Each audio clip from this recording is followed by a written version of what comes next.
Bonsoir à tous. L'un est à la recherche de sa mère qu'il a abandonnée, l'autre d'un bandit qui a enlevé son enfant, celui-ci d'une belle inconnue dont il est tombé éperdument amoureux dès le premier regard, et enfin celui-là est parti sur les traces de Rimbaud. Vraies ou imaginaires, autant de recherches, enquêtes et filatures.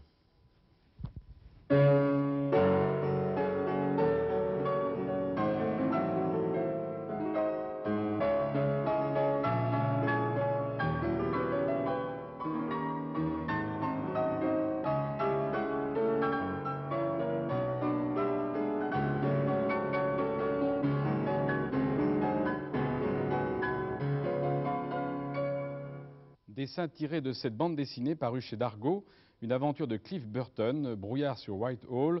L'histoire est de Rodolphe, les dessins de Garcia. Alors évidemment c'est une enquête du Yard, comme on dit. On ne dit pas Scotland Yard, quand on est branché on dit le Yard.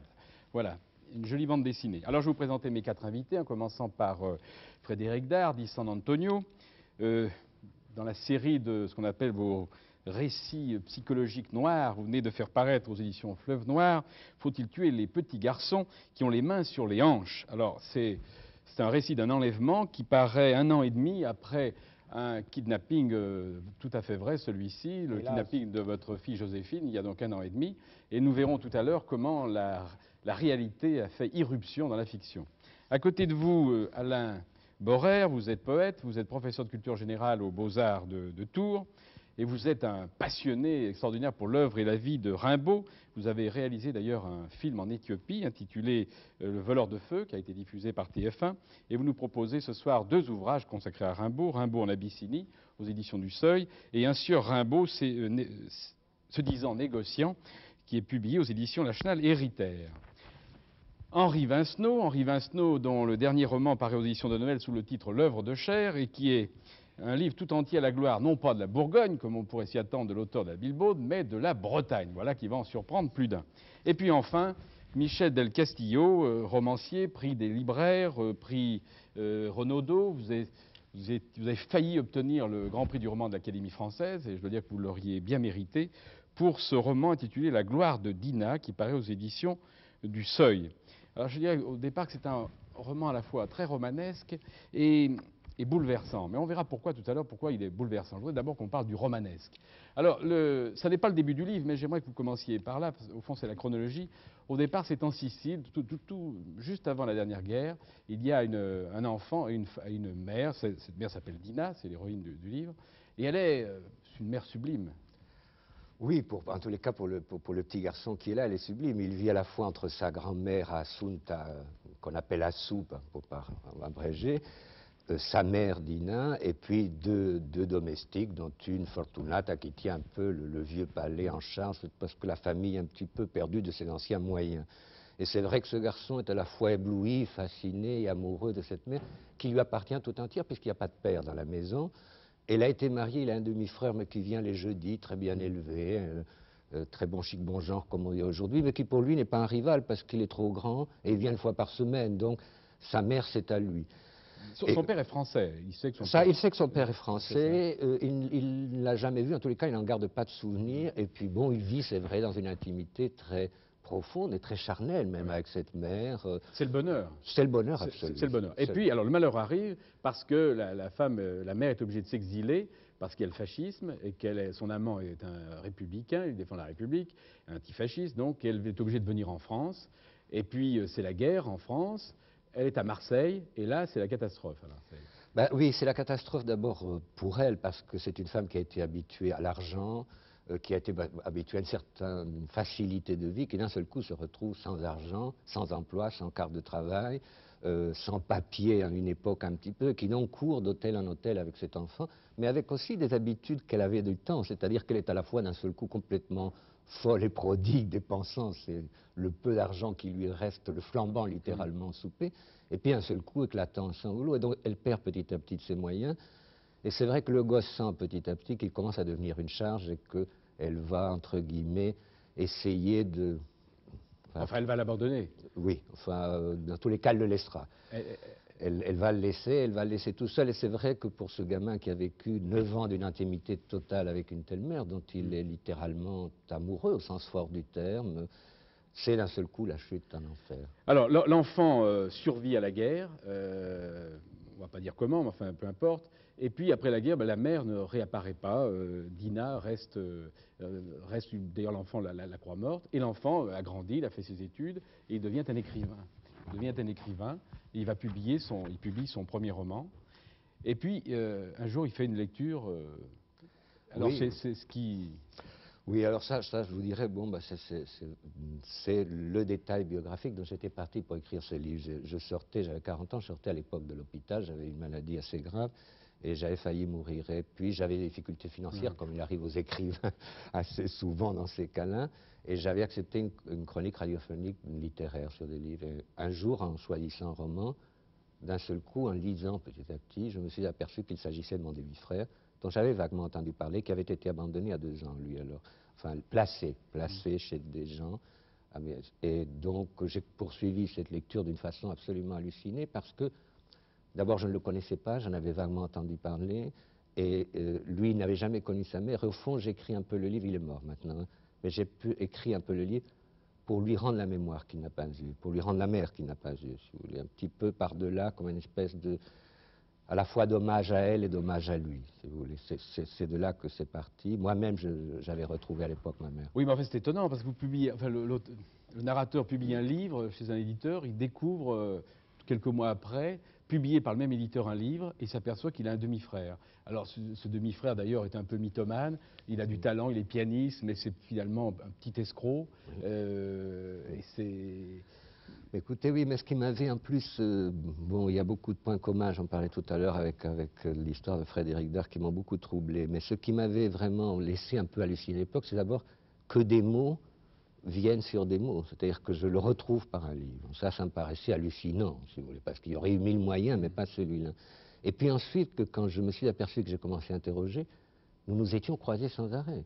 Il allait chez René Julliard quand j'y allais, il connaissait Christian Bourgoin, il connaissait Marcel Julien, il connaissait plein de gens que j'avais connus, qu'il avait entendu jouer du piano, qu'il avait aidé, qu'il avait dépanné, qui étaient allés le voir quand il allait de prison en prison. Et au fond, nous aurions eu 1000 fois l'occasion de nous rencontrer, mais comme il portait un autre nom, puisque ses parents n'avaient pas pu le reconnaître, moi je n'avais jamais fait le lien, et lui encore moins. Si bien qu'au fond... Bon, et alors à ce moment-là, en tout cas dans le roman, Sandro retrouve sa mère, Dina. Oui, il la retrouve tout à fait par hasard à Paris. Elle s'est remariée à Paris, elle vit, et effectivement, ils se retrouvent et commence alors une autre histoire entre eux. Mais c'est une autre femme qu'il retrouve. Mais c'est une autre femme, oui, mais c'est une femme qui ne reconnaît pas qu'elle a eu... Non, c'est une autre femme, mais c'est que le temps a passé. Oui, je crois que la mère que Sandro aimait est une mère de rêve. Il ne la voyait pas. Un enfant de 8 ans ne voit pas sa mère. Il voit un mythe, si vous voulez, moi. Je ne sais pas, mais si j'appelle à mes propres souvenirs, Dina n'est pas tout à fait une mère. D'abord, ma mère n'était pas sicilienne, on ne vivait pas comme ça, mais... Bon, écoutez, là, Michel Gatti, là, je vous arrête quand même. On connaît un petit peu votre vie, parce que vous l'avez abordée dans le précédent roman. Et quand on lit ce livre, vraiment attentivement, comme je l'ai fait, on s'aperçoit que c'est une transposition italienne de votre aventure espagnole. Oui, c'est vrai qu'il y a beaucoup... Enfin, si vous voulez, je crois que j'y ai mis même inconsciemment, je vous dis encore une fois, comme une espèce d'exorcisme général, ce qu'il y avait. Mais j'avais bien conscience que c'est un personnage rêvé. Je veux dire que je serais incapable de dire s'il était comme ça. En la réalité, qu'est-ce que je voyais à 8 ans? La robe du soir, le manteau de fourrure, le parfum, une espèce de beauté un peu mythique, si vous voulez, le nuage que laisse une belle femme quand elle part et qu'elle revient. Mais dans la trace d'un enfant, je veux dire... Vous avez été abandonné par votre mère. Oui, abandonner, le mot est un peu fort. Elle m'a laissé tout seul parce qu'elle voulait que je regagne l'Espagne et que je retrouve ma grand-mère. Et je trouve que malheureusement, je n'ai pas regagné l'Espagne et que j'ai dû faire un détour ailleurs. Mais bon, je crois qu'il faut bien se rendre compte aussi qu'elle était terrorisée à l'époque et qu'elle était pourchassée, qu'un enfant lui pesait beaucoup. C'était une femme elle-même qui risquait sa peau tous les jours. Et elle a vraiment cru bien faire en disant... Il va retourner en Espagne chez ma mère. Et bon, voilà, bon, ça a été ça, son truc. Malheureusement, ça n'a pas marché comme ça, pour elle et pour moi. La manière dont vous l'avez retrouvée après la guerre, c'est aussi ce qui est dans le roman? Oui, je l'ai retrouvée tout à fait par hasard. Tout à fait par hasard. Comme ça? Oui, tout à fait par hasard. Et quand elle vous a revu, après 15 années d'absence, elle vous a dit, tiens, tu devrais faire du cinéma? Oui, c'était le premier mot. Oui. Tu es beau, tu devrais faire du cinéma. Oui, c'est pour ça que je crois que vraiment vous cernez de très très près. Oui, il y a des choses vraiment, je crois que... Oui, mais c'est ça qui est émouvant, c'est parce qu'on sait, vous avez raconté un petit peu tout ça dans le précédent roman, on sait que les rapports presque désespérés que vous avez eus avec votre mère. Et alors là, cette fois, on peut dire que vous racontez pratiquement votre vie, et que vous racontez en tout cas l'itinéraire. Absolument, l'itinéraire, oui, mais aussi à cause de la présence, si vous voulez, de ce mort qui me hantait, si vous voulez. C'est-à-dire que j'étais tout le temps hanté par l'idée de quelqu'un qui ne l'avait pas vu dans son temps enfin, de ce que j'appelle gloire d'une façon un peu ironique, mais qui n'avait jamais eu, lui, de mère, et que je voulais lui rendre un peu cette mère-là. Oui. Mais qu'est-ce qui fait que lui, donc votre demi-frère, a mal tourné, alors que vous, bah, vous avez réussi? Écoutez, moi, je ne crois pas qu'il y ait des explications psychologiques totales, mais il y a une chose qui me paraît moins évidente, c'est au moins jusqu'à l'âge de 9 ans, moi j'étais aimé, j'ai existé. Voilà. Et lui, il n'a pas eu d'amour maternel, il n'a eu personne. Et il s'est inventé des mythes, il a été obligé de s'inventer des parents mythiques, il ne savait pas qui c'était, et il a commencé à se mentir pour survivre. Donc je crois que la fabulation pour lui, c'est d'ailleurs à quoi il n'a même pas pu aboutir à la littérature au sens fort, il n'avait pas de mémoire. Et la littérature, c'est d'abord de la mémoire profonde. Enfin, je crois, hein, je ne suis pas sûr. Mais vous aviez, c'est vrai, au départ, ce qu'il n'avait pas, un capital de tendresse, de Absolument, baiser. absolument. Ouais. J'avais encore investi, si vous voulez. J'avais des souvenirs de gloire, des souvenirs d'amour. Et si vous voulez, bon, moi j'étais quelqu'un qui se remettait très mal de ce qui m'était arrivé, mais j'avais une mémoire. Lui, il n'en a jamais eu. Hein. Et bon, il a été laissé à 2 ans et il n'a jamais vu ses parents. Donc, si vous voulez, il n'a pu que les inventer, que les vivre. Et tout récemment, il y a quelques jours, le hasard a fait que j'étais donc dans la région où il a vécu et que des libraires qui l'ont très bien connu m'en ont parlé et me disaient c'était pathétique parce qu'il a toute sa vie parlé de ses parents en se demandant qui c'était, qui elle était, comment avait-été possible toute cette histoire. Oui, mais il a revu sa mère.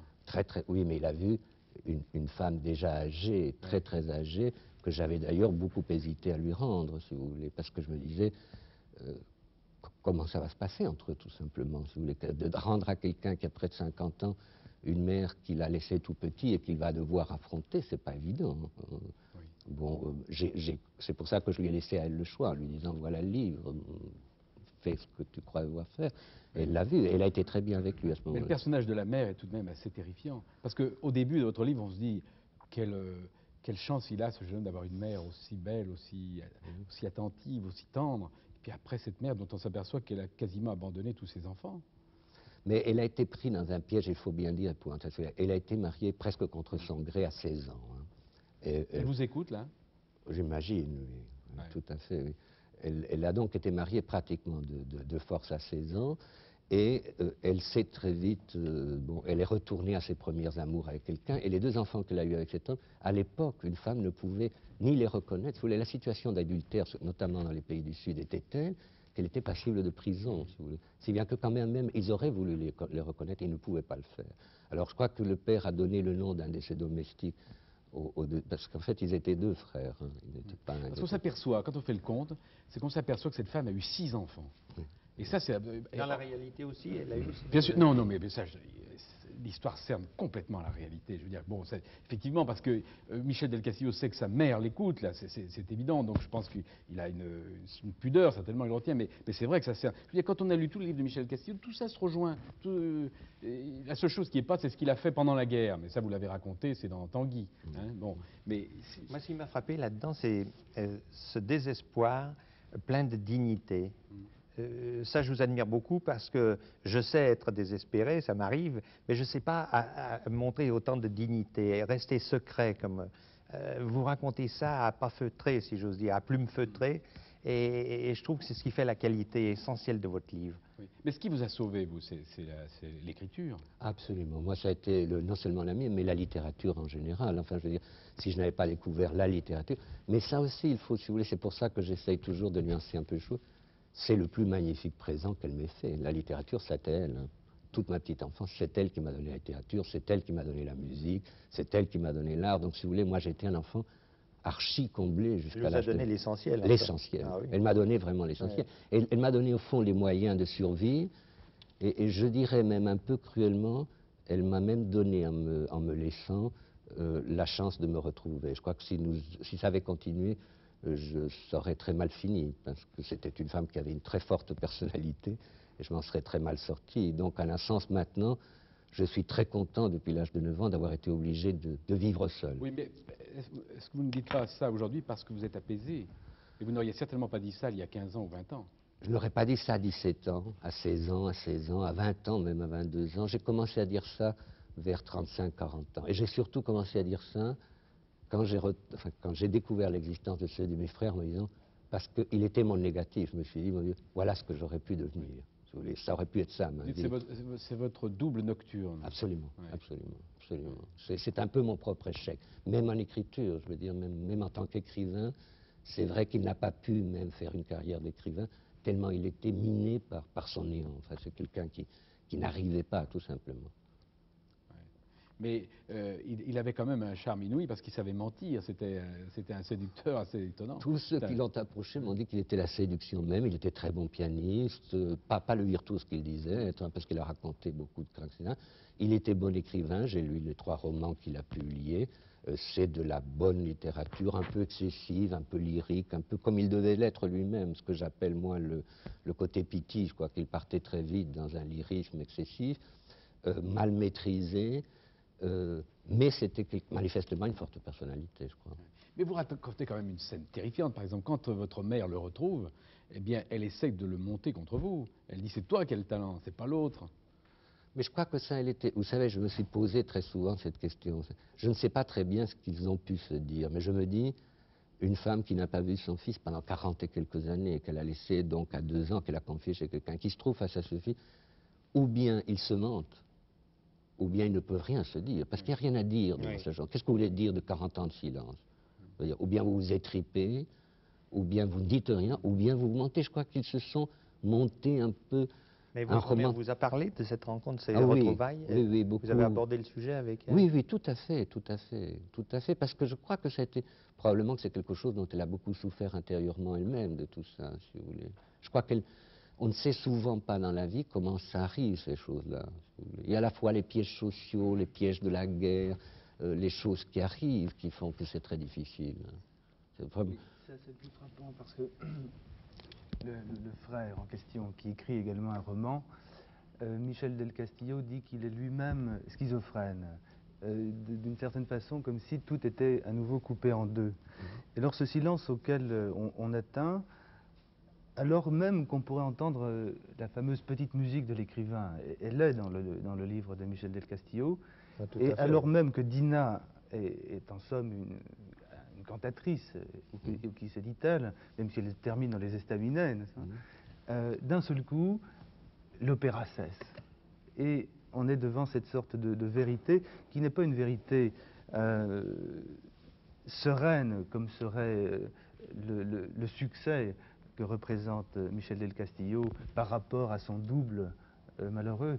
C'est la difficulté d'être soi. Je veux dire, la différence entre la filature et la recherche, c'est évidemment que la filature, on cherche quelqu'un qui nous mène vers quelque chose de précis et que par conséquent le but est déjà donné.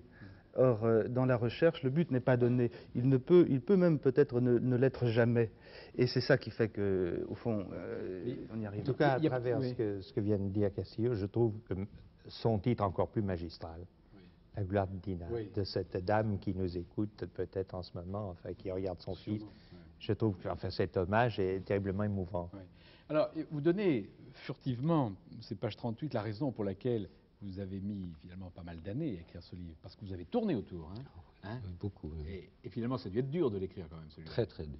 Très et dur. là, vous le dites, et je voudrais lire ce livre. Les profanes s'imaginent qu'écrire et dire expriment une activité identique. Oui. C'est curieux, parce que je l'avais souligné aussi. On se mettrait à écrire parce qu'on a quelque chose à dire. Rien n'est plus faux. Il arrive, et plus souvent qu'on ne le pense, qu'il faille des années à un écrivain pour entrevoir ce qu'il aspire à dire. Et s'il le dit, c'est plus souvent encore à son insu, car l'écrivain habite le silence.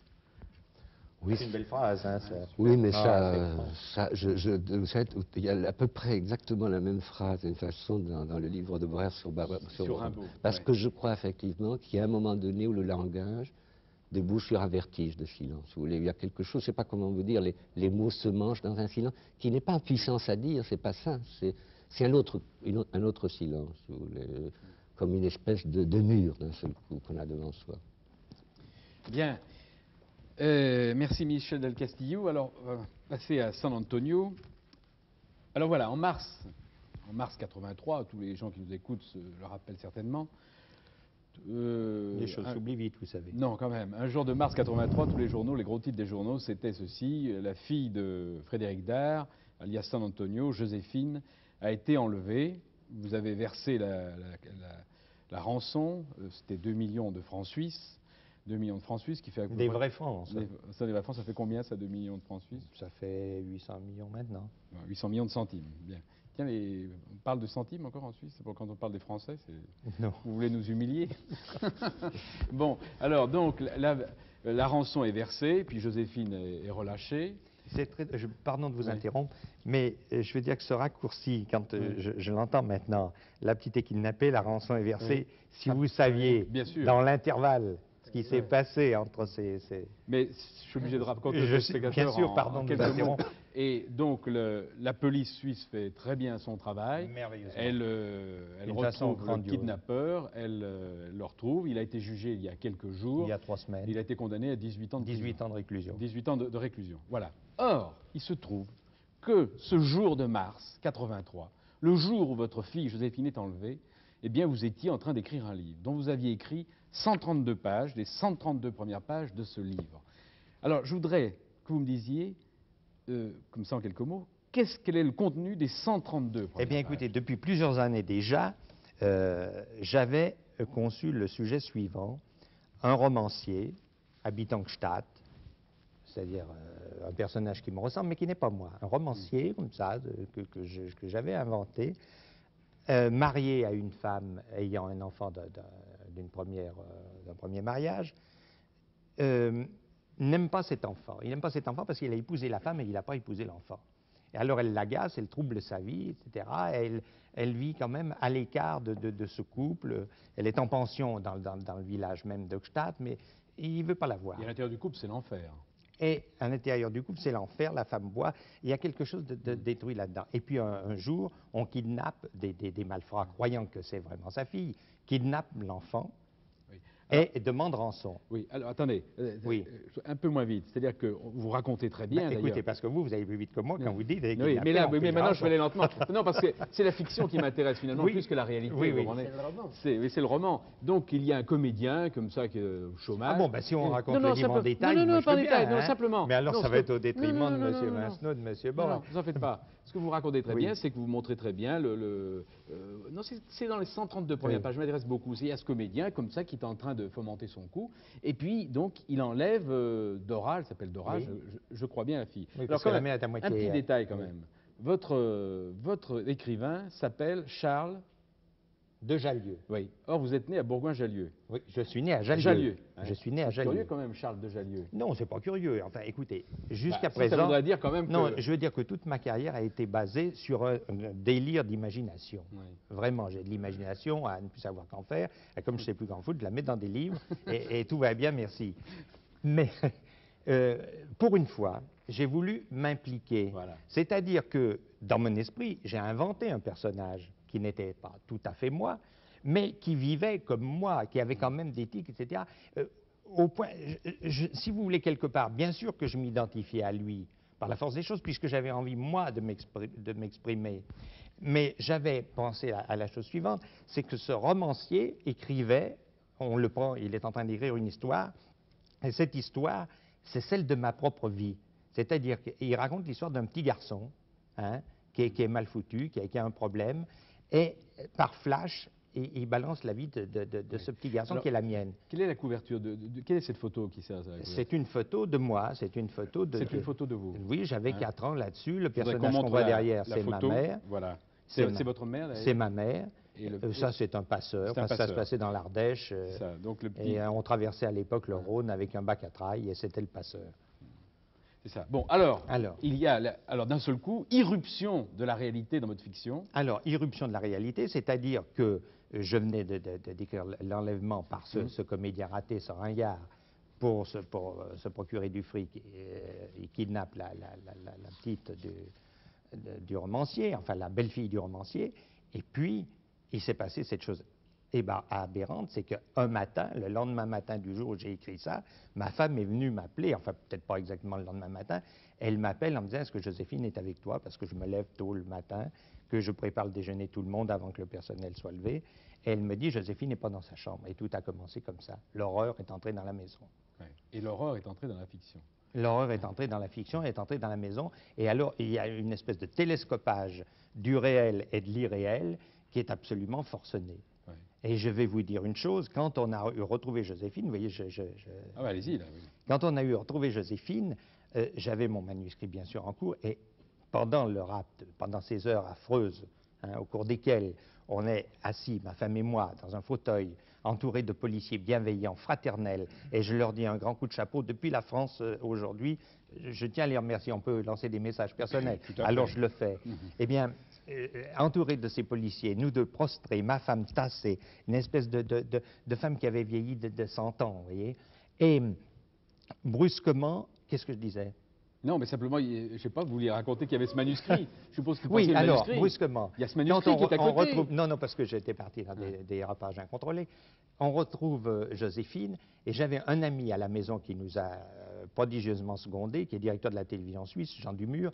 Je lui ai dit, viens dans mon bureau. Viens dans mon bureau, tu vas m'accorder un quart d'heure, je veux te montrer quelque chose. Et je lui ai fait lire sur manuscrit l'histoire du rapt, parce que je lui ai dit, je sais que si je termine ce livre, et le jour où il sera publié, on ne croira jamais. On pensera que je me suis inspiré de cette histoire pour faire ce roman, et je veux que quelqu'un en dehors de ma femme puisse porter témoignage que j'avais écrit ça avant le rapt. Ouais. Bon, alors, après, vous donc le manuscrit, vous le mettez dans un placard. Il reste combien de temps? Après, il y a un sentiment de rejet, il y a d'épouvante. On a l'impression qu'on a déclenché la foudre, que quelque chose je sais pas, de maléfique. Vous croyez à tout, y compris au diable, dans des cas pareils. Alors, j'ai fait quoi? J'ai flanqué ce manuscrit. J'aurais voulu le mettre dans la cheminée, mais je ne l'ai pas mis dans la cheminée à cause du petit garçon, à cause de ces parties de vie, ces morceaux de moi qui étaient dedans. C'est une espèce d'instinct de conservation. J'ai voulu préserver ça en me disant, bon, ben, je le récupérerai peut-être plus tard dans un autre livre, etc. Et j'ai laissé dormir ce bouquin dans le placard. Pendant un an? Pendant à peu près un an, pendant 8 mois.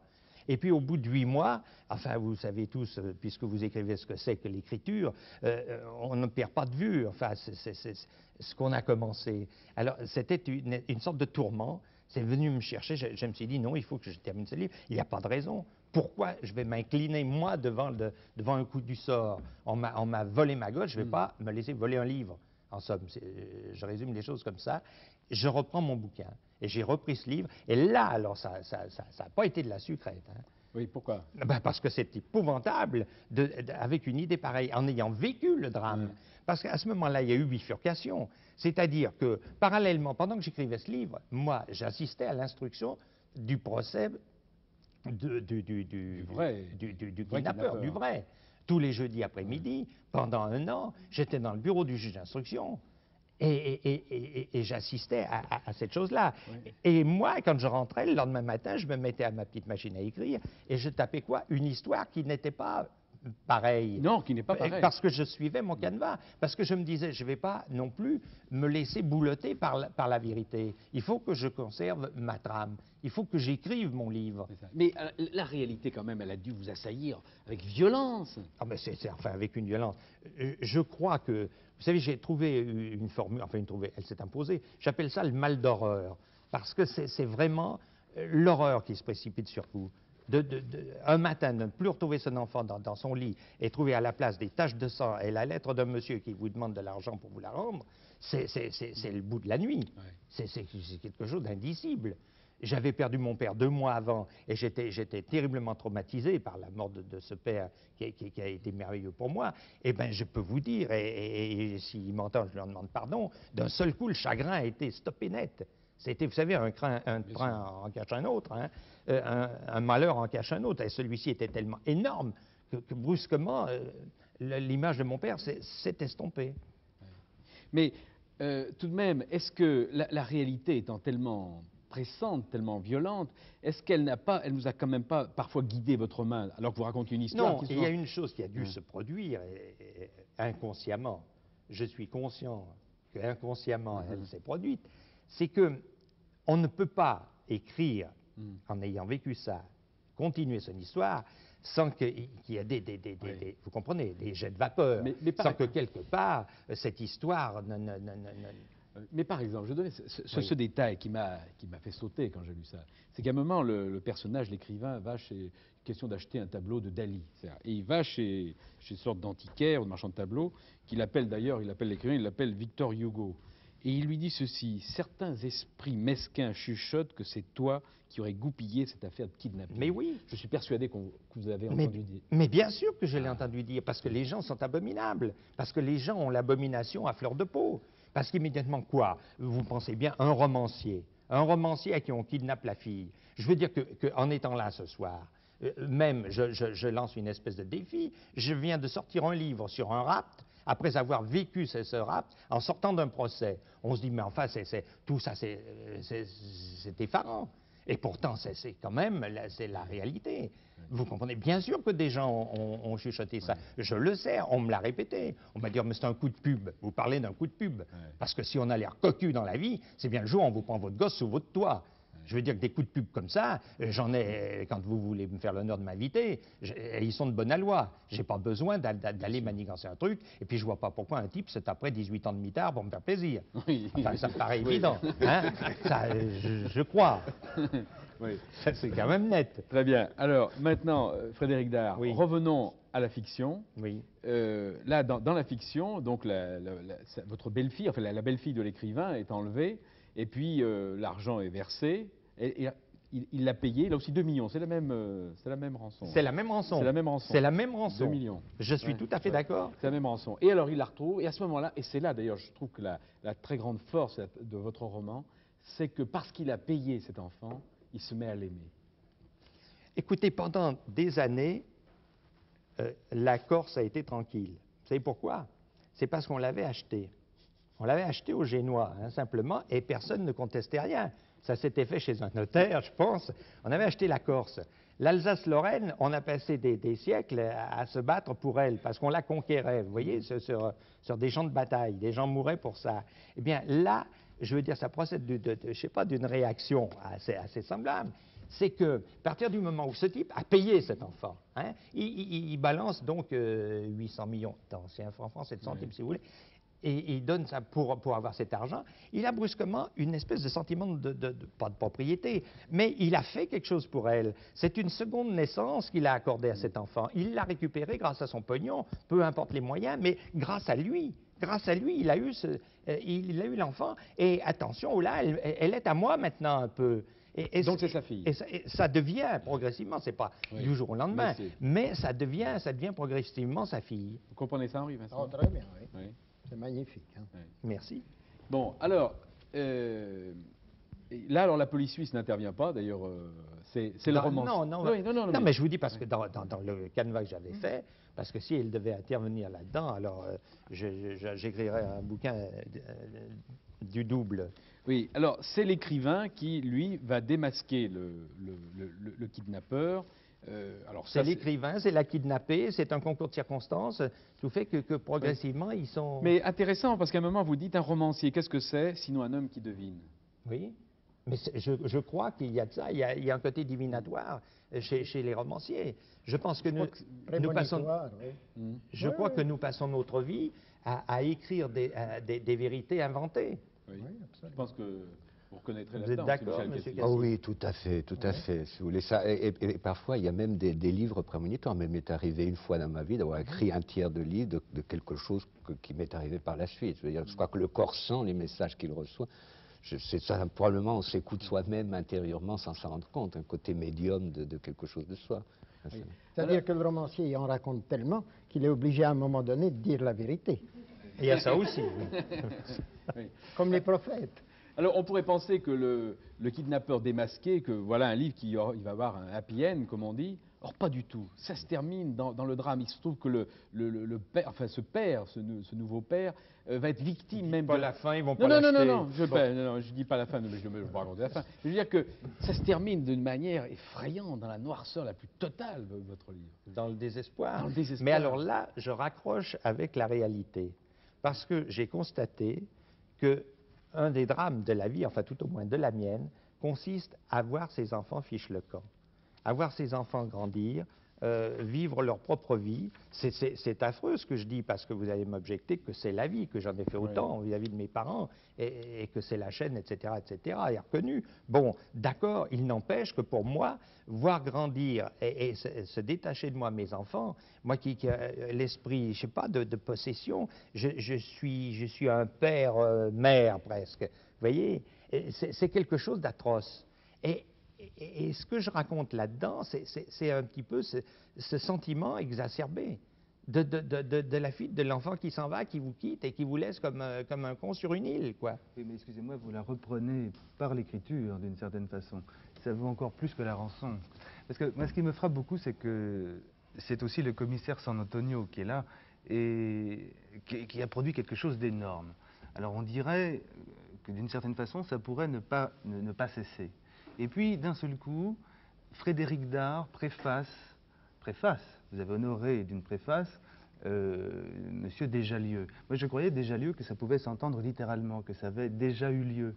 Ah non, je ne suis pas cherché oui, chez on moi. va donner deux Non, mais alors ça, je le garde pour un San Antonio. Non, Non, mais à l'écoute, ça n'est pas exclu. Et quelque chose a déjà eu lieu, mais aussi quelque chose arrive définitivement. Je veux dire que...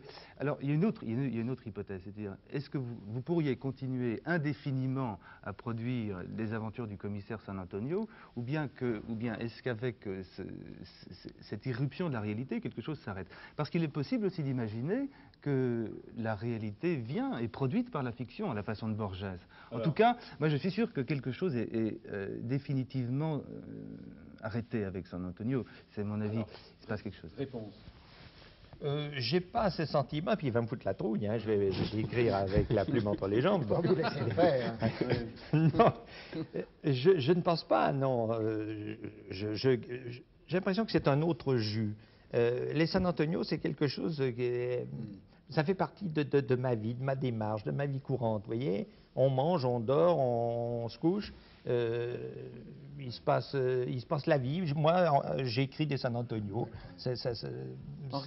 Henri Vincenot, vous n'avez pas été horrifié en lisant toutes les scènes de sexualité dans le livre de San Antonio? Oui, Parce que vous si. qui êtes la pudeur même, alors vraiment, Oui, si. ça vous a pas choqué un peu? Oui. Ça, je pense Ben, que... ça, je comprends, parce que quand j'ai lu le livre de M. Vincenot, Alors là, la même je ne veux chose. pas anticiper, mais Ça a enfin, été modifié. qui est l'histoire d'un gars qui se réserve, qui préserve ce que vous appelez sa semence. Bon, Alors ben, que moi, là, je peux vous dire que... Là, il la disperse. Hein. Ah non, parce que moi, au diable l'avarice. Oui, ça. Oui. Oui, ça vous a un peu choqué. Enfin, l'homme a été choqué, pas l'écrivain. Mais l'homme est choqué. Mais comment dissociez-vous l'un de l'autre? Comment dissociez-vous l'homme de l'écrivain? Moi, j'ai l'impression que ça fait un tout. Vous n'êtes pas de...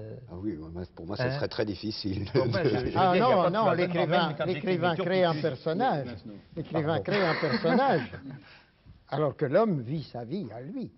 Et c'est un personnage qui est en dehors de lui. Alors il est obligé de composer, de faire intervenir toutes sortes de choses qui lui sont extérieures, je pense. Bien que dans mon histoire, il y a un petit gars qui me ressemble comme deux gouttes d'eau. Oui, ben on va y venir. Bon, et ça sera ma dernière question, San Antonio. Non, mais il est intimidant, hein, monsieur. Parce que brusquement, il me fout des complexes. Hier, j'étais avec Françoise Zenakis, qui m'a dit, tu étais en face de M. Vincenot, méfie-toi, hein, avec son accent bourguignon, tu vas pas oser lui répondre, et tu vas te laisser avoir. Oui, bon, mais alors, ça c'est la fin de la petite préface de Frédéric Dard, et cependant après, vous signez après dans les kidnappings de Joséphine, ce ne fut jamais plus comme avant, jamais plus, personne n'était mort dans l'aventure, mais quelque chose si. Alors qu'est-ce qui est mort? Écoutez, vous connaissez ce mot, c'est ce que j'ai dit parce que je m'en suis pratiquement expliqué en cour d'assises pour faire comprendre au jury ce qu'on éprouvait. Ce mot de Barbus, il dit le bonheur, cette chose qui n'existe pas et qui pourtant un jour n'est plus. Eh bien, je crois que sans en être conscient, nous vivions avant dans une espèce de paix, n'appelons pas ça du bonheur, c'est un trop grand mot, mais une paix assez merveilleuse. Ma femme, Joséphine, et moi, vous voyez, on était dans un cocon, et ce cocon éclaté. Ce cocon éclaté, cet incident, bon, on a retrouvé la petite, on a même retrouvé la rançon. Mais c'est plus pareil. On nous a volé une gosse de 12 ans et on m'a rendu une gosse de 17, 18. Parce qu'elle a, et brusquement, en quelques jours, il y a eu une maturité phénoménale qui s'est opérée chez elle. Et c'est une autre enfant. C'est une autre enfant. Et je ne sais pas, moi, je suis près à la gorge. Je l'ai regardé, je me dis, c'est pas possible. Je sais que tout ça aurait eu lieu, mais cela aurait eu lieu d'une façon étirée. Ça se serait situé par fraction, je pense. Alors que là, paf, d'un seul coup. Et ça, c'est épouvantable. Ça, vraiment, j'ai du mal à m'en remettre. Trêve de gaudriole, c'est dur. C'est dur à assumer. D'où sur le livre Les larmes de San Antonio? Oui, parce que... Enfin, je ne viens pas chialer à votre émission, hein, c'est pas le problème, mais c'est très dur. Et c'est en ce sens, excusez-moi, je pense simplement qu'il y a quelque chose qui peut changer. Je veux dire, au sens où un individu serait un dédale. Vous savez, les dédales qu'on voit dans les journaux, Oui. où il faut trouver la sortie. Et chaque individu a un dédale strictement singulier. Et on dirait que là, vous avez trouvé une voie, enfin, chacun sa voie donc. Oui. Et que parfois, pour quelques-uns, il faut le malheur pour arriver à la vérité. Et moi, je pense que, d'abord, vous êtes toujours vrai, je veux dire, vraiment, San Antonio, le commissaire San Antonio fait une partie de vous-même comme... Mais je suis un vrai parce désir que de je crois que c'est ce qu'il y a de plus simple, mais la vérité oui, toujours. mais non, là, je veux dire, là, c'est fin de la fiction. La réalité vous a mis devant cette forme de vérité. Et malheureusement pour vous, il a fallu que ça soit par le malheur. Bien, bah... Oui, bonne continuation. Hein. Bon, Henri Vincenot, alors comme ça, vous trahissez la Bourgogne en faisant l'éloge de la Bretagne? Oui, bah, Qu'est-ce ça qui se passe? c'est toute une petite histoire. Vous permettez que je Bah oui. raconte en 2 minutes. Hein. Oui. Quand j'ai eu 5 ans, j'ai fait un rhume m'était tombé sur la poitrine. Vous voyez ce que je veux dire? Dans ce temps-là, ça s'appelait comme ça. On ne connaissait pas les antibiotiques. Et on m'a très bien guéri. D'ailleurs, le médecin du village de Comarin, Côte d'Or, m'a guéri. Mais quand ça a été fini, il a dit, ce gars-là, il lui faut de l'iode. Alors, qui dit iode dit Goémon, qui dit Goémon dit Rocher-Breton, et on va envoyer ce gars-là en Bretagne. Alors, on a mis le doigt sur la carte de la Bretagne, parce qu'en Bourgogne, vous savez, la Bretagne, il y a ça déjà 70 ans, bientôt. Oui, 70 ans. La Bretagne, c'est très loin, alors on a mis le doigt, enfin, mon grand-père, mon père, ont mis le doigt sur une carte des Côtes du Nord, parce que c'est celle qui vient en tête dans le bottin, vous voyez. Et puis, C'est normal parce que c'est rissé de rocher là-bas. le doigt est tombé sur un village qui s'appelle Pordic.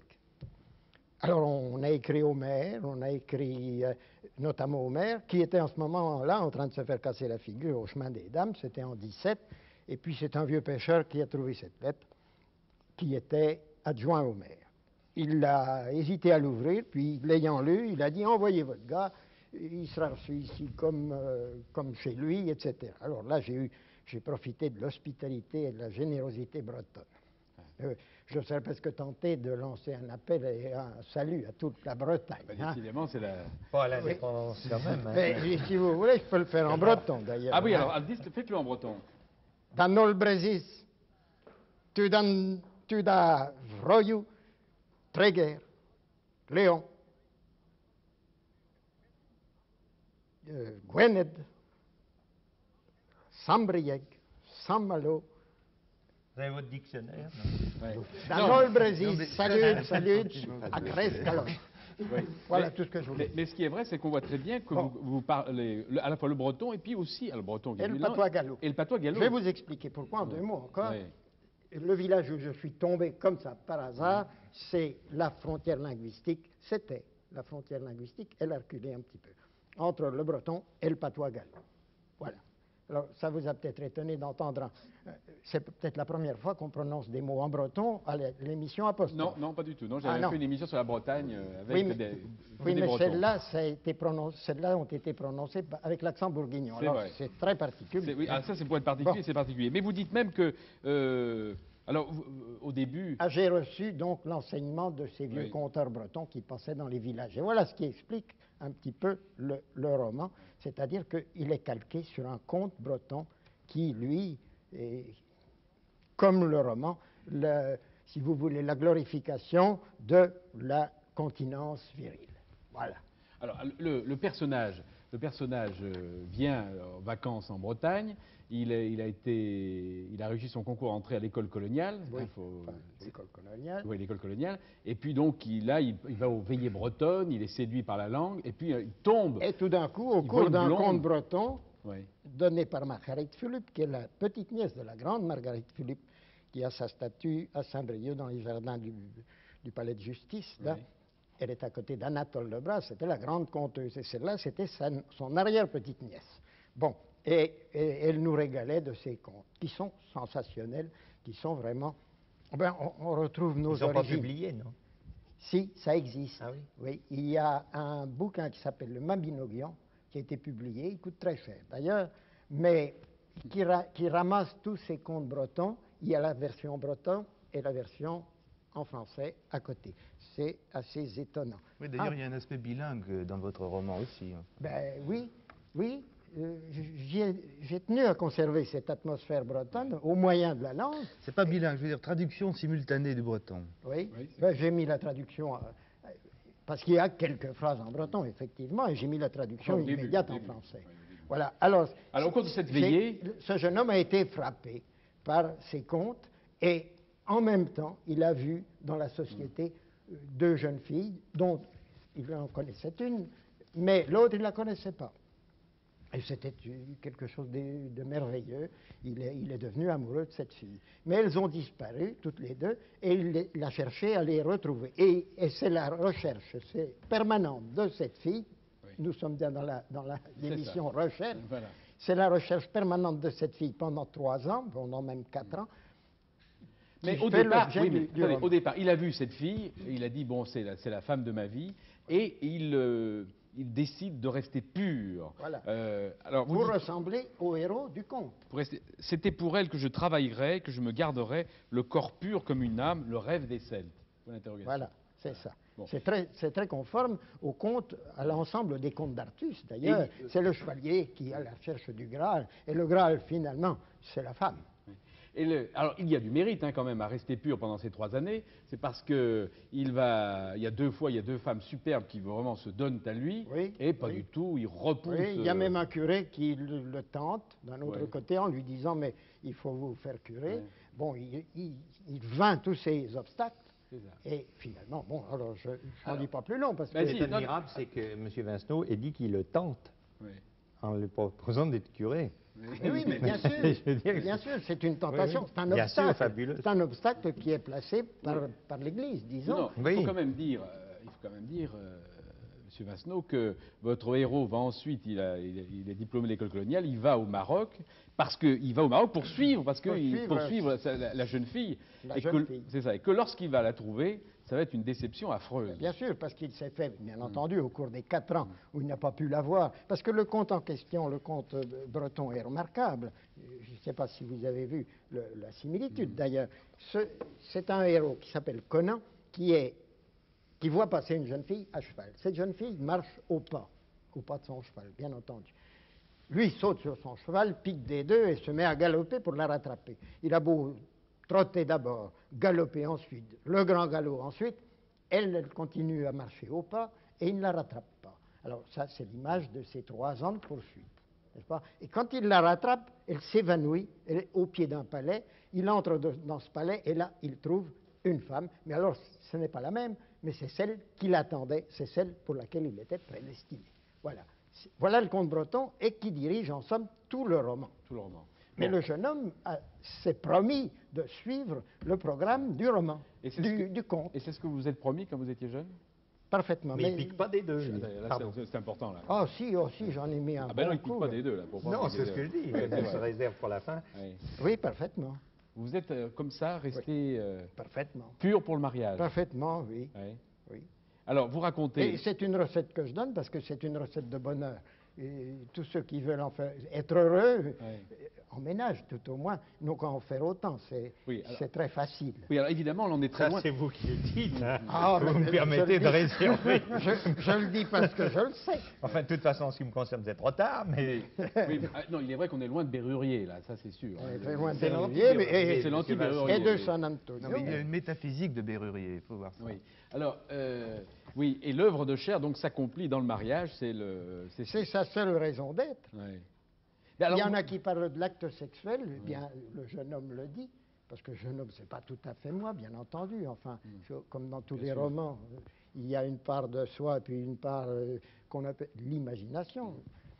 Mais vous ne pensez pas quand même que ce récit va en étonner plus d'un aujourd'hui? Les jeunes gens vont se dire, mais Alors Don là- Vincenot, qu'est-ce qu'il nous raconte là qu'ils sont Alors restés- là- Les hommes doivent rester vierges jusqu'au mariage, ça Alors va là, surprendre quand même. je regrette, Oui. mais je viens d'avoir aujourd'hui une critique de je ne sais pas qui d'ailleurs, ça m'a été donné par la maison de Noël où j'étais tout à l'heure, on m'a découpé un encart et un article dans lequel le critique, dont je ne connais pas le nom, excusez-moi, dit, mais est-ce l'arrivée de cette nouvelle chasteté qui est en ce moment À la mode? à la mode en Amérique? Je suis persuadé, moi, que la mode va en venir en France. Et que vous êtes donc le précurseur de Mais cette je nouvelle suis mode? mais parfaitement, mais parfaitement. Je suis pas un précurseur, je suis un rénovateur, parce que vous savez, cette vieille histoire de la chasteté et de la continence virile, elle est vieille comme le monde.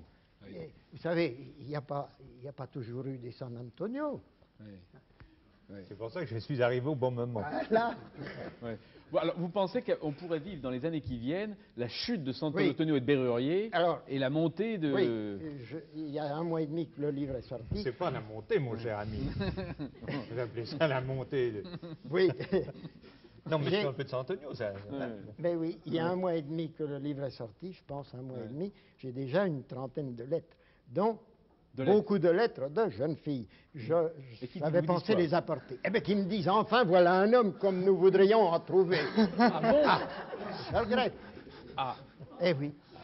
bon. J'ai des lettres aussi de vieux bonshommes. Alors, eux, évidemment, c'est plus facile à eux de dire. Mais les jeunes filles en question, je vous assure, c'est enthousiasmant, ces lettres de jeunes filles. Ça prouve une chose, c'est que en ce moment, ceux qui se croient obligés, les jeunes qui se croient obligés d'afficher une certaine liberté, une grande liberté de mœurs, ils disent pas ce qu'ils pensent. Ils ne disent même pas ce qu'ils font. Ils en inventent tous les jours. Ça fait très bien. Quand on roule les mécaniques, on dit « Oh, j'ai couché avec une telle, puis une telle, puis enfin j'ai couché avec des tas de filles. » C'est pas vrai. C'est pas plus vrai que pour le jeune homme qui est là. C'est peut-être vrai, vous savez. Oh, il y en a, hélas. Ah oui. Hélas. Ah, bah oui. Mais ça vient peut-être de certains exemples donnés dans les livres, peut-être. Bon, et alors, d'ailleurs, à la fin du roman, vous profitez de cette fiction pour donner un peu vos idées, et notamment sur la femme. Parce que votre personnage, à un moment, devient vendeur dans un supermarché, enfin, ça ne s'appelle pas à l'époque un supermarché, et alors vous dites que les supermarchés sont faits d'une certaine manière pour pervertir les femmes. Bien entendu, mais il n'y a qu'à faire quelques études, notamment quand j'étais jeune. Ce n'était pas à l'école coloniale que j'étais, c'était à l'école des études commerciales. On a eu les premiers cours de publicité. Tout le monde rigolait gentiment, les cours de publicité. Bon, or, il nous était enseigné les vérités que j'ai nommées là, qui venaient d'ailleurs d'Amérique, n'est-ce pas? Pour vendre, il faut séduire la femme, l'homme, difficile, mais la femme. Alors, il faut certaines couleurs, du rouge, il faut certaines musiques. Ah, surtout, pas arrêter la musique. Si vous arrêtez la musique, les femmes n'achètent plus. Il faut de la musique. La trompette vous fait vendre des objets de sport. Ça fait marcher ou pas aussi. Et puis Offenbach, c'est pour les dessous féminins. Quand on passe une musique d'Offenbach, d'une valse de Vienne, eh bien, ces dames se précipitent sur le rayon article, disons, de Lingerie. de lingerie. Je sens que les grands magasins vont vous faire un pont d'or avec vos théories. Hein. Ben, vous savez, j'ai vendu, et ce que je raconte là, c'est le jeune homme qui en est l'acteur, mais en réalité, c'est moi. J'ai commencé aussi, comme lui, dans ces magasins. Il y avait un stock important de chocolat dans les caves, et je ne savais pas si c'était du chocolat. Parce que c'est vrai l'épisode du C'est vrai, chocolat. Ah, c'est alors vrai. racontez l'épisode du Et qui chocolat. a C'est vrai. blanchi et que vous vendez. C'est vrai. Ah oui, c'est formidable. Alors, je trouve ça et je demande au magasinier qu'est-ce que c'est que ça. Oh, il dit ça c'est une tonne de chocolat, ou enfin, je ne sais pas, 800 kilos de chocolat qu'on n'a jamais pu écouler. C'est de la camelote, il est devenu tout blanc. Alors, je me suis dit, il faut le vendre. En application des principes qu'on m'avait appris à l'école des hautes études commerciales, pour vendre, il faut certains arguments. Alors, j'ai fait un étalage magnifique à la vitrine des prix uniques en question. Et puis, j'ai mis une belle affiche rouge, si possible, parce qu'il faut du rouge. Le rouge excite la femme. Bon, excite tout au moins, et le taureau, excite tout au moins ses instincts acheteurs. Alors, j'avais mis acheter le chocolat machin, le seul qui blanchisse. C'est une preuve, évidemment, de mauvaise qualité, bien entendu. Eh bien, on a liquidé la tonne de chocolat en moins de 2. Bon. Ce que je trouve extraordinaire chez vous, M. Vincenot, si vous permettez, c'est que vous prônez à la fois la chasteté et l'arnaque dans la même émission. Je trouve ça extraordinaire. Mais bien sûr. Vous êtes absolument parfait. Mais bien sûr. Si vous voulez gagner votre vie confortablement, il faut faire de l'arnaque. Voilà. Bon, qu'on se le dise, n'est-ce pas? Tout le monde le sait bien. Mais Michel Castillo, je vous ai vu hocher la tête quand Henri Vincenot parlait. Je ne sais plus à quel propos, moi. Il veut dire sans arrêt. Oui. Puis il veut me dire sans arrêt. Moi qui suis en air, je vais en porter témoignage. Vous êtes d'accord? Oui. Ah, vous en restez baba, là, si j'ose dire. Hein. Un peu, oui. Oui. Non, mais ça m'étonne un peu, oui. Non, mais c'est très bien. Hein. Vous n'auriez pas aimé avoir un grand-père comme Vincenot? J'en ai pas, j'ai pas eu de grand-père. Justement, voilà. Donc c'est un peu tard maintenant. On avait un C'est quand d'occasion. même un peu tard. On avait un d'occasion. Mais vous avez élevé vos enfants et vos petits-enfants dans le respect de... Ben, ma foi, j'ai essayé. Oh, vous savez, j'ai pas fait de sermon. Hein. Mais j'ai essayé de leur expliquer ces choses-là. Mais vos petits-enfants, ils disent, ils sont d'accord avec vos... Eh bien, ma foi, j'en ai l'impression. Ouais. Mais enfin, c'est très difficile à dire. Vous savez, ils peuvent dire blanc à moi et puis noir ailleurs. Je n'en sais rien. Je n'en sais rien. En tout cas, je crois leur avoir inculqué à tous, autant qu'ils sont, le respect de la femme génératrice et régénératrice. C'est son rôle. C'est, j'allais dire, le seul. Voilà. Si Madame Simone de Beauvoir vous écoute, et puis Madame Yvette Roudy, après l'émission qui est passée, vous savez, sur le deuxième sexe, vous l'avez pas vu cette émission, le deuxième sexe, c'est la 3e émission qui est passée. Là, vos théories sur la femme, évidemment, ne sont pas tout à fait conformes à celles qui étaient émises dans cette émission. Pas tout à fait. Peut-être. Bien. Alors, on va terminer avec Alain Borère et Rimbaud. D'abord, quand et où vous sont venus cette passion pour Rimbaud? Alors, je vais vous répondre le plus simplement possible, parce que je suis sûr que chacun aurait du mal à dire quand commence la quête. Simplement, j'étais un cancre, et mon père m'a mis dans un lycée en Suisse, et il y avait une revue qui s'appelait Le Bateau Ivre. Alors, j'ai sauté dans Le Bateau Ivre à 17 ans, et j'étais tellement bouleversé à la lecture du texte de Le Bateau Ivre que je n'ai pas pu le lire au-delà du premier quatrain. C'est comme ça qu'est venue cette passion. Alors, j'ai vu dans Le Monde hier, il y avait un reportage chez vous de Raphaël Sorin. Vous expliquez que vous avez une bibliothèque rimbaldienne absolument phénoménale. Vous avez absolument tout ce qui a été écrit sur Rimbaud. Oui, enfin, c'est une rimbaldothèque, mais ce n'est qu'un des éléments de la recherche. Parce que la seule chose qui compte, c'est d'abord de dire que c'est le plus grand, si vous permettez. C'est le plus grand. C'est le plus grand. C'est le plus grand, et pas seulement parce que c'est le plus grand écrivain. À mon avis, celui qui a porté tout de suite la langue à son point d'incandescence, mais aussi parce que c'est aussi celui qui était au fond indifférent à la capacité d'écrire seulement et qui assignait à la littérature un but suprême, celui de changer la vie. Et alors, quand il s'est aperçu que ça ne marchait pas, il est passé tout de suite à autre chose. Mais avec la même radicalité, il fallait changer la poésie. Alors, 20 siècles de poésie avant lui à dégager, et ensuite, on continue, on va chercher ailleurs.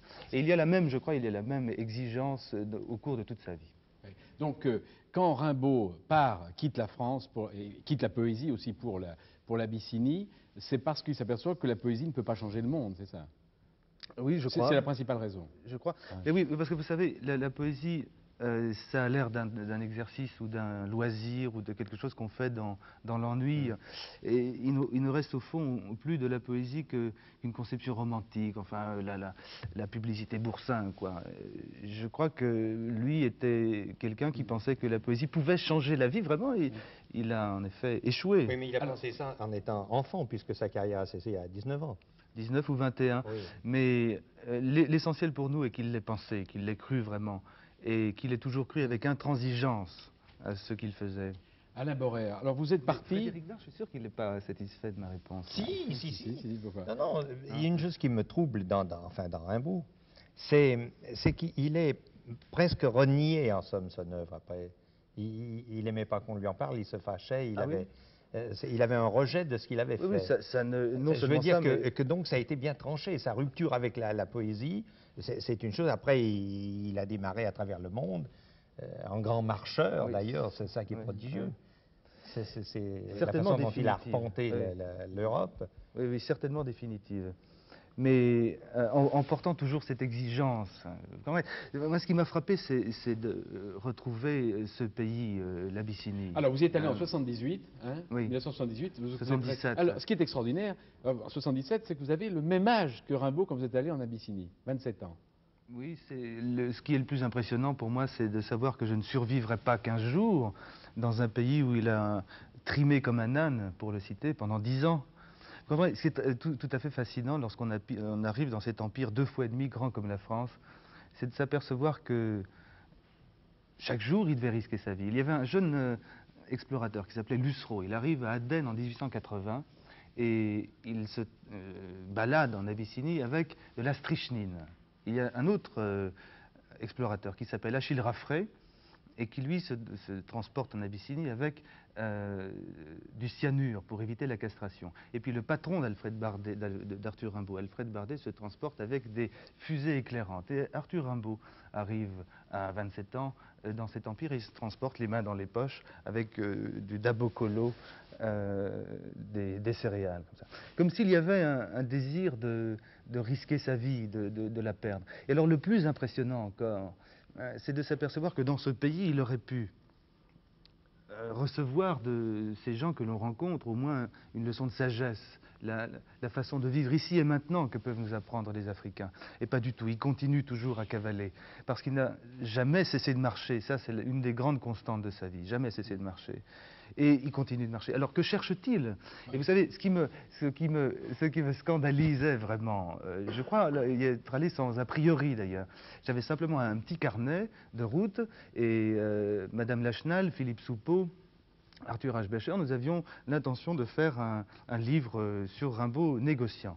Et puis ce livre s'est développé pour moi parce qu'il y a des livres auxquels, comme dit Georges Bataille, on se sent profondément tenu.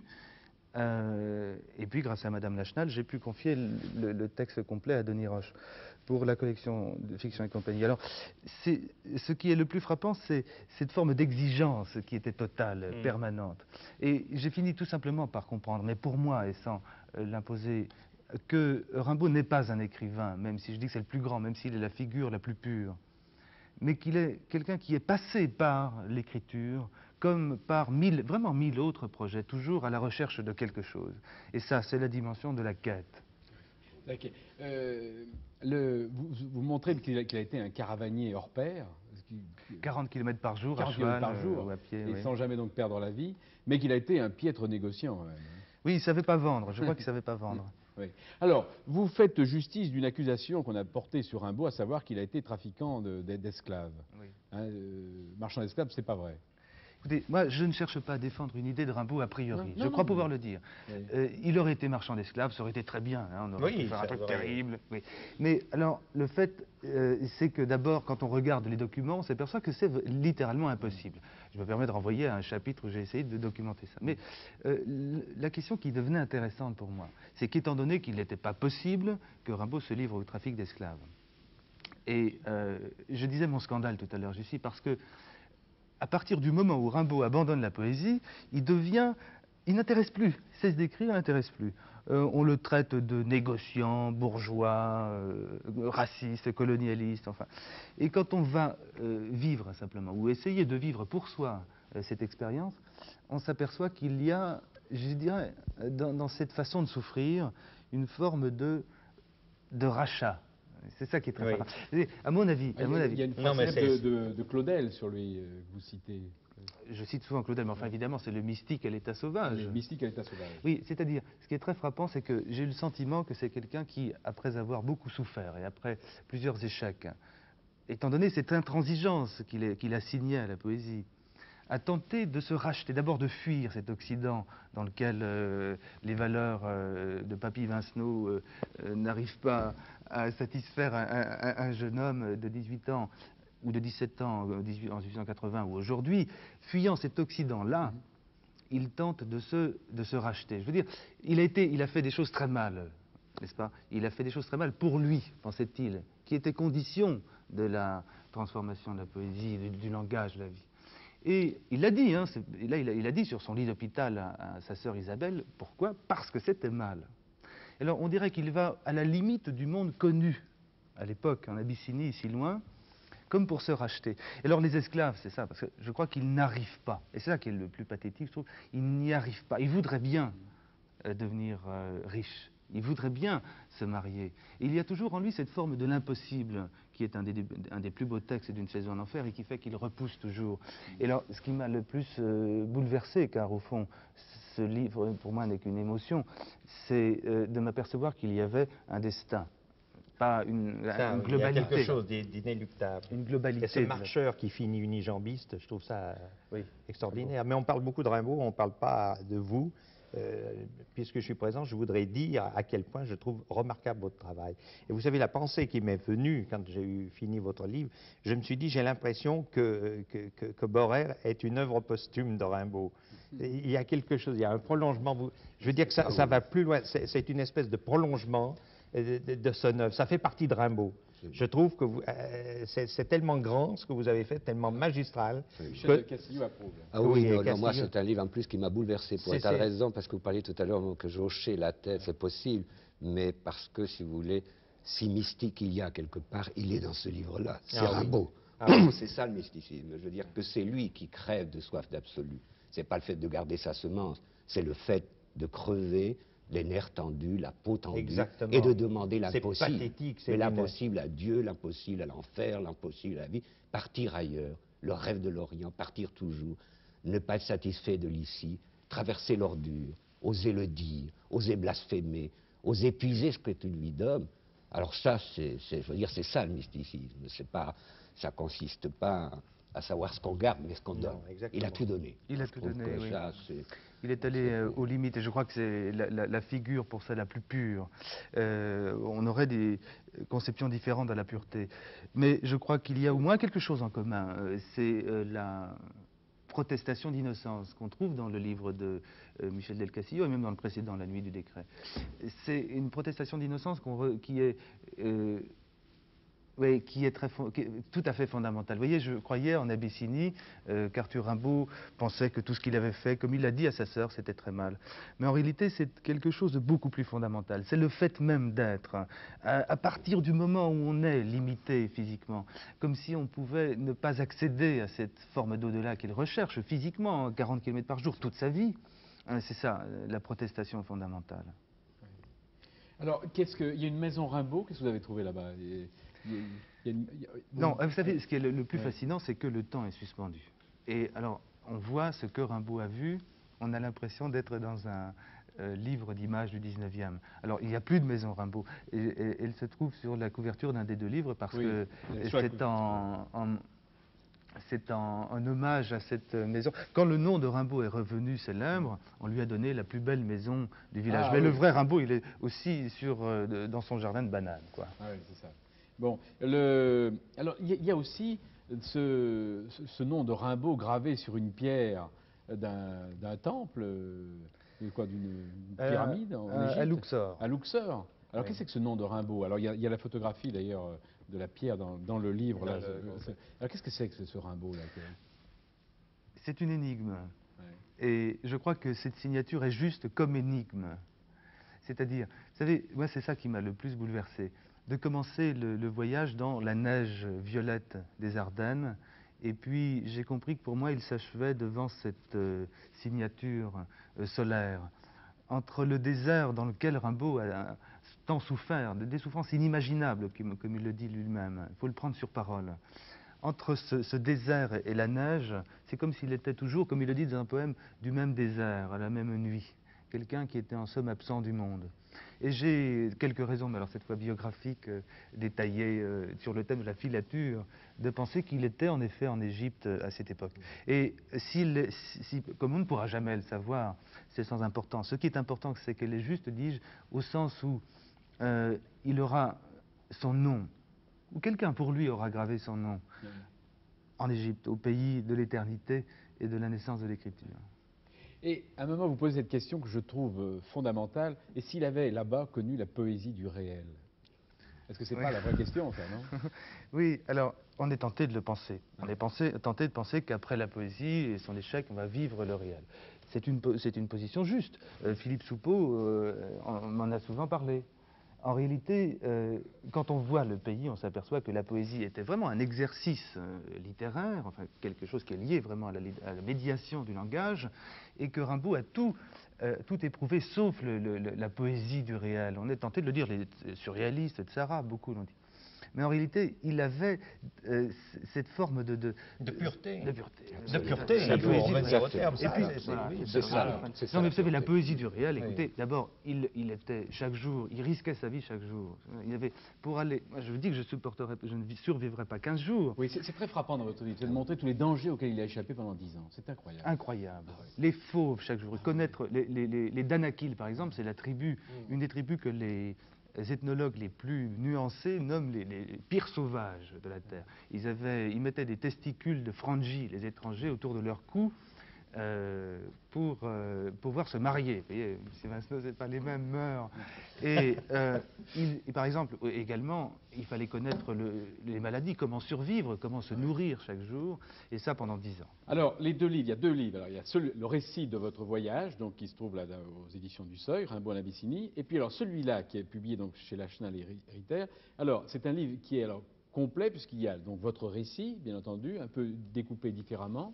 Mais il y a alors une chronologie sur Rimbaud, il y a des lettres de Rimbaud, notamment à sa mère. Facsimilé. En Qui facsimilé. sont inédits sous forme de Ce qui facsimilé. est curieux, c'est qu'il s'adressait à sa mère et à sa sœur Oui. mes chers La amis. solitude totale. Oui. La Mais il y a solitude tout de même totale. cette lettre de la mère qu'il garde sur sa civière jusqu'au bout. Oui, La oui. seule lettre, celle du 18 octobre, je trouve Et que c'est une lettre pas. C'est une lettre extraordinaire. Alors, il y a donc Oui. ces lettres, il y a le texte de Philippe Soupeau, etc. Et puis, alors, il y a donc les photographies de Rimbaud, ces autophotographies, on a envie de dire. Les Oui. trois, j'espère qu'on Oui, parce qu'on que les a quand il vues est en pendant le- Abyssinie, il ne photographie que lui-même, 3 fois. Il y a aussi des dessins, des Alors, travaux des- graphiques d'Arthur H. des Bécher. dessins, et puis il y a des documents Des je photos dirais, de- d'ethnologie sur l'Abyssinie de l'époque. Oui, et des etc. photos de François Margolin. Ouais. Mais ce qui m'a frappé, bon, vous voyez, c'est difficile parce que je suis revenu avec un tout petit carnet, disais-je, et Madame Lachenal, comme je l'ai dit, m'a autorisé à publier la version complète là. Mais je crois que je ne suis pas au Seuil, et donc c'est une version antérieure, développée, différente. Mais ce qui est le plus frappant, c'est qu'au fond, on n'en a jamais fini. Et je ne crois pas que j'ai fini ce livre. C'est mon émotion pour moi achevée. Mais à un moment, simplement, on s'arrête. Mais d'ailleurs, Vous avez quel âge? Non. 35. Ouais. Mais Donc vous d'ailleurs- avez encore 2 ans à penser à Rimbaud. Mais d'ailleurs, vous je le continuez, promets. vous continuez, puisque Parade sauvage, c'est une revue d'études rimbaldiennes qui vient de sortir, numéro 1, et vous donnez des notes qui ne sont pas dans les deux précédents Oui, ça ouvrages. continue. Mais... Hein, donc ça continue, donc c'est pas vrai que vous avez arrêté. Et Si j'arrête à 37 ans, à l'âge auquel Rimbaud est mort, Ouais. Mais on n'en a peut-être jamais fini avec Rimbaud quand on l'aime beaucoup. on le finira dans le silence. Alors, une autre revue, ça c'est publié où À Charleville. À Charleville. Alors, Rimbaud vivant, ça c'est publié par les Amis de Rimbaud, Les ça. Amis de Rimbaud, Et ça ça, c'est part. le numéro, la livraison numéro 23. Et puis, vous avez publié la célèbre biographie de Rimbaud d'Enid Starkey, qui est parue aux éditions Flammarion il y a 1 ou 2 ans, je crois. 2 ans. D'ailleurs, vous n'êtes pas d'accord, vous le dites, d'ailleurs, avec certains aspects Oui, de mais cette c'est un grand biographie. classique. Et enfin, je signale ce livre, cet essai d'Étiamble, paru il y a quelques mois aux presses universitaires de France, Rimbaud, système solaire ou trou noir. Je terminerai avec un livre de cuisine qui est l'œuvre de Patrice Dard, qui est C'est une soirée c'est familiale. une famille familiale, qui est le fils de et qui est un très très bon cuisinier. La nouvelle cuisine à l'ancienne, donc de Patrice Dard, aux éditions Solar, avec une préface de son papa, San Antonio. Et puis, alors, préface d'Henri Vincenot pour Roger Brun, Au famille, bout du oui. chemin. Exactement. Comment? On est en famille. On est en famille. Préface. Alors là, aux éditions Beauchesne, c'est l'histoire d'un bourguignon, ça. Oui, C'est un, oui, c'est un bourguignon. c'est un bourguignon, au bout du chemin de la vie à la mort. Et enfin, je n'ai rien pour vous. Il n'y a peut-être pas de livre de poche, désolé. Et puis, je voudrais vous signaler, parce qu'on a parlé d'enquête de filature, quelque chose que je trouve tout à fait remarquable aux éditions Ramsay. Le massacre de Malincey, une énigme policière de Denis Whitley. Alors voilà ce qui s'agit. Dans ce livre, on trouve tous les éléments de l'enquête policière. C'est-à-dire qu'il y a les rapports de gendarmerie, les photographies, Les dossiers tout le criminels, dossier, quoi, oui, oui. absolument tout le dossier criminel, le plan des lieux, etc. Alors vous lisez tout ça comme un flic, comme le commissaire, et puis à la fin, il y a la réponse, il faut trouver la réponse, et la réponse est enfermée dans un petit album à la fin qu'on ouvre que lorsqu'on a tout lu. C'est très astucieux, c'est très rigolo. Je pense que ça peut peut-être Merci. faire l'hommage de ce livre, peut-être que Merci ça peut donner beaucoup. des idées à San Antonio. J'en ai pas besoin, Ah oui, mais enfin... attends, monsieur, j'ai vu un article dans la presse, je ne sais plus dans quel journal suisse, que vous avez interrogé un évêque. Oui. Un évêque. Monseigneur Mamie. Monseigneur Mamie, évêque de Fribourg, Lausanne et Genève. Ah oui. Un éditeur suisse lui avait demandé de ses mémoires, enfin d'être interviewé.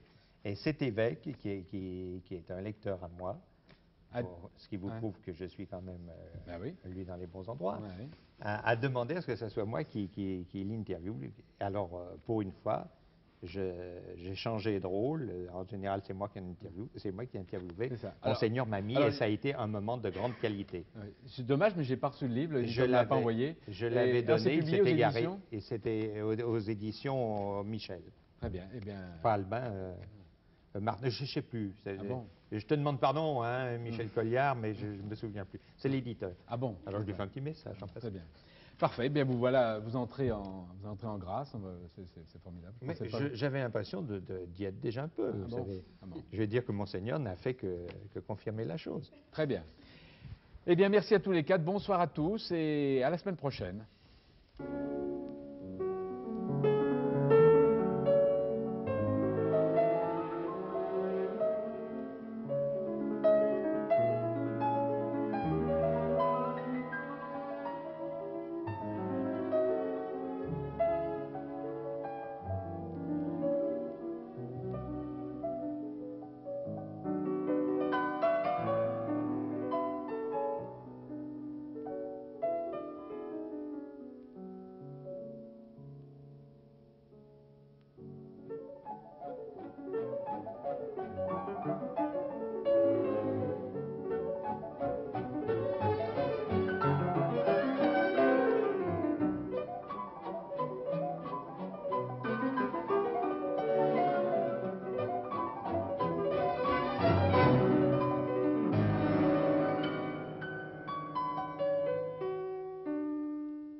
La semaine prochaine, il me semble que nous aurons une bonne émission sur l'histoire, car sur le plateau de l'Apostrophe, il y aura vraiment 4 excellents romanciers, puisqu'il s'agit d'Alain Decaux, de Max Gallo, de Pierre Goubert et de Pierre Nora. Et l'émission aura pour titre Monument de la République. Vous nous proposez un cycle japonais, Claude Jean-Philippe? Oui, alors avec deux des plus grands cinéastes japonais, et j'ai choisi celui qu'on considère comme le plus japonais des cinéastes, à savoir Ozu, dont nous voyons ce soir Le Voyage à Tokyo, et la semaine prochaine, nous donnerons en 2 parties, parce que le film est extrêmement long, on en donne la version complète, nous verrons Les 7 samouraïs de Kurosawa, qui lui est considéré comme le plus international des cinéastes japonais. Alors pour ce qui est de Ozu et du Voyage à Tokyo, c'est un film de 1953, Ozu est né en 1903, il est mort en 1963, donc c'est un film de sa pleine maturité créatrice, c'est un film qu'il a fait comme tous ses autres films, en donnant un soin absolument méticuleux et jaloux à son scénario, en dessinant son film image par image, en faisant construire un décor compte tenu des plans qui étaient absolument médités, prémédités par lui, avec lui et tous ses techniciens, et en donnant et en prévoyant d'avance toutes les mimiques et tous les gestes et tous les regards de tous ses comédiens. C'est-à-dire que c'était quelqu'un qui ne voulait absolument rien laisser au hasard parce qu'il vouait une sorte de culte à la nécessité, culte où la tristesse du renoncement joue avec un bonheur paradoxal et où la plénitude de chaque instant joue continuellement avec la vacuité profonde de l'existence. C'est un jeu permanent et c'est pour ça qu'il avait absolument besoin de pousser jusqu'à ce degré de préméditation et de désir volontaire de parvenir à cet absolu-là, chacun de ses plans, chacune de ses images.